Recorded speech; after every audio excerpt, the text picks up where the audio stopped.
With our front legs created, our rear legs created, and the seat side rails made, we can dry fit this together to identify any possible issues. We'll start with a front leg.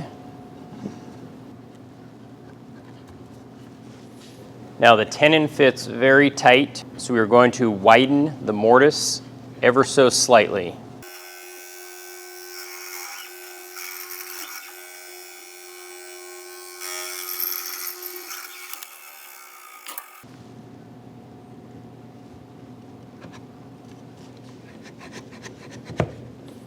And that solved that problem.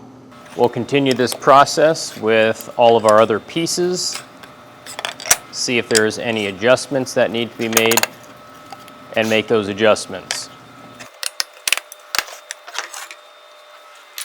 And you do want to make sure that you build it correctly, which is another reason why we dry fit, to make sure that all of the mortise hole locations are pointing at each other.